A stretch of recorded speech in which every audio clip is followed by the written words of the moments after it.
Dion Fortune Cabala Mística. Tercera parte.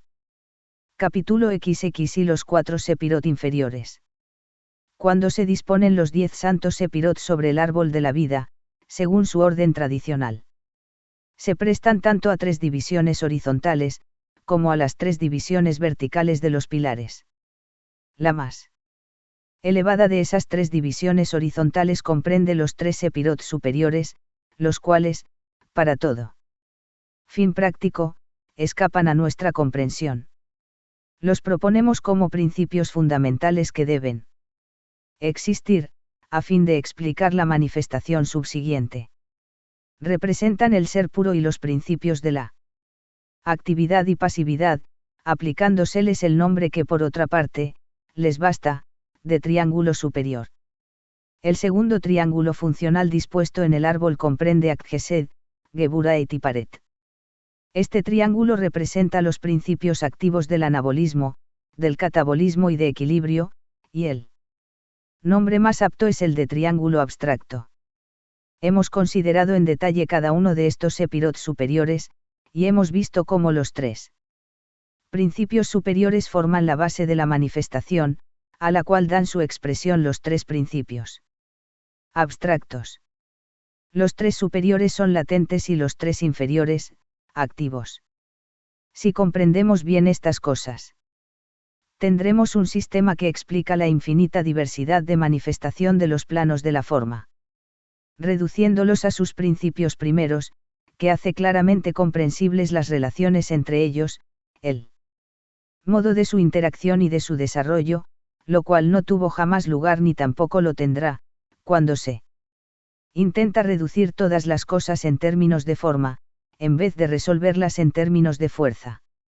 La más baja unidad funcional en el árbol de la vida no es un triángulo, sino un cuaternario, y este, según el decir de los cabalistas, ha sufrido el efecto de la caída, la cabeza de Leviatán, que surge del abismo, alcanzó un punto situado entre Tiparet y Yesod. Más allá de ese punto no existe otro acceso permitido y los 6 Sepirot superiores conservan su estado de inocencia. En otros términos, los 4 Sepirot inferiores pertenecen a los planos de la forma, donde la fuerza no se mueve ya libremente, donde está encerrada, confinada, recluida, de donde no es liberada más que por obra de la destrucción. Como ya se ha dicho, Tiparet es el centro de equilibrio del árbol. Y equilibrio permite la estabilidad y la cohesión. Desde ese punto, en el descenso de la vida sobre el sendero de la involución, veremos que el principio de cohesión desempeña un papel de más en más preponderante, hasta que logra su apogeo en Malkut. Podemos concebir que los principios activos del triángulo abstracto sufren una subdivisión, una especialización, en el curso del descenso de la vida a través de Nezach, y en Yesod alcanzan un considerable grado de estereotipía, por medio de la cual las formas de Malkut fueron determinadas. Desde que Malkut, que es el plano de la forma pura, logra su desarrollo, el curso evolutivo comienza a ascender hacia el espíritu, liberándose de la prisión de la forma, pero reteniendo los poderes adquiridos por la disciplina que ella le impuso. De consiguiente, podemos concebir los numerosos principios abstractos de vida funcional que llegan a revestirse de una forma de vida a la experiencia aportada por sus manifestaciones exteriores en el reino de la forma. Por tanto, según el lenguaje cabalístico, la influencia de la caída fue resentida por ellos, que perdieron su inocencia. Estas consideraciones nos hacen penetrar en la naturaleza del cuaternario de los planos de la forma.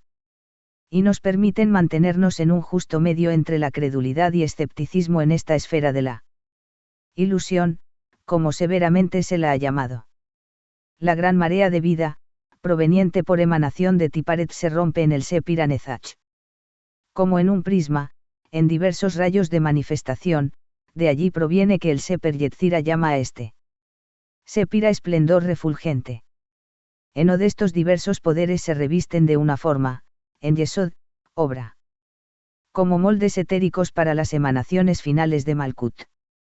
En Malkut, la manifestación completa el área descendente de la involución, la vida vuelve sobre sí misma para seguir un segundo curso paralelo en el arco ascendente de la evolución. La inteligencia humana se desarrolla, comienza a meditar sobre las casas y, bien o mal, discierne los dioses. Es necesario recordar que jamás el hombre primitivo llegó al monoteísmo como primera meta, siempre concibió múltiples causas. Y fue menester numerosas generaciones de culturas para reducir esta multiplicidad a la unidad. Esto nos lleva al gran problema que podría llamarse guardián del umbral de la ciencia oculta, al horror que afrontan todos aquellos que quieren aventurarse más allá del mundo visible, problema que condensa en él los poderes de la esfinge, y que dirige a nuestra alma una pregunta de cuya respuesta depende su destino. Será condenado el hombre a errar en las esferas de la ilusión. Deberá volver incesantemente a los planos de la forma o se le permitirá alcanzar la luz. La pregunta es esta: ¿crees en los dioses? Si la respuesta es afirmativa, deberá continuar errando en los planos ilusorios, pues los dioses no son seres reales en el sentido que entendemos la personalidad. Y si la respuesta negativa, será rechazado. Porque los dioses no son ficciones. Entonces, ¿cuál deberá ser su respuesta? Un poeta de intuición, la ha dado. Porque ningún pensamiento humano suscitó los dioses, antes que un canto naciera en el silencio del alma, y la tierra solo pudo unirse a los cielos, cuando el Verbo puso su llama en nuestros labios. Tenemos aquí la clave del enigma. Los dioses son creaciones del hombre creado, nacen de la adoración de aquellos que lo invocan. No son los dioses los que hacen la labor de la creación, sino las grandes fuerzas naturales, cada una de ellas obrando según su naturaleza. La procesión de los dioses no comienza sino después que el cisne del empíreo deposita el huevo de la manifestación en la obscuridad de la noche cósmica. Los dioses son emanaciones del alma grupo de las razas, y no de Eye, el uno, el eterno, ni siquiera su poder es inmenso porque por medio de su influencia sobre el espíritu de sus adoradores, ligan el macrocosmos con el microcosmos. Meditando sobre la belleza ideal del Apolo, el alma del ser humano se abre a la belleza en general. El hombre, habiendo analizado la existencia y discernido factor por factor sus causas primeras, las divinizó de inmediato. Porque el hombre, sobre todos los puntos del globo, experimentó las mismas necesidades y sufrió los mismos aguijones de la suerte, formó panteones comparables entre sí y, como los temperamentos difieren así sus panteones tienen la misma semejanza como la que hay entre los bandidos propios de ciertos países y los seres radiantes de la Hélada. De consiguiente, podemos preguntarnos si los dioses son por completo subjetivos si viven únicamente en la imaginación de sus adoradores, o si tienen una vida independiente, propia.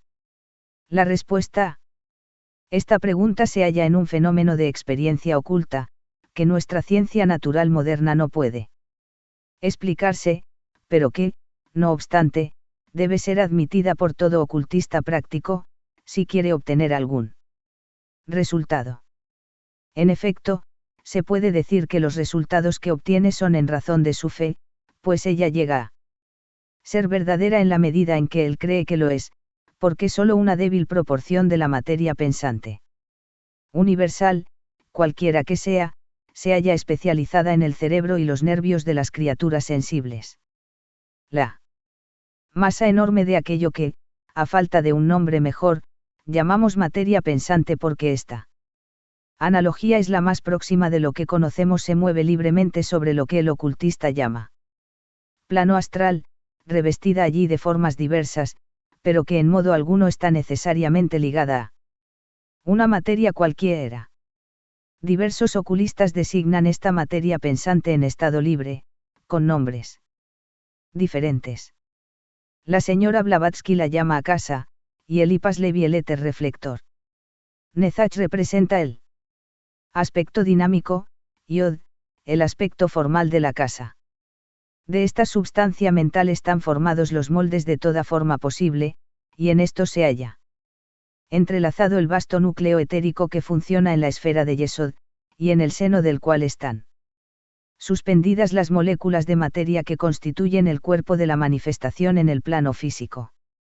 Normalmente, estas formas son construidas por la conciencia cósmica expresada por los poderes naturales, formas que funcionan cada una de acuerdo con su naturaleza, pero como la conciencia se ha desarrollado, en primer lugar, en las criaturas del Creador, ella ha ejercido su efecto, en grados diferentes, sobre la substancia mental que, por su naturaleza, era accesible a la influencia de esta conciencia. Es esto lo que quiere expresar la frase: el pensamiento del hombre creó los dioses que pudo reverenciar y amar. Esas formas, una vez construidas, se convirtieron en canales de expresión para esas fuerzas especializadas que las formas tenían por misión representar, concentrándolas sobre sus adoradores. En este sentido particular, los iniciados no solo reconocen a los dioses, sino que también los adoran.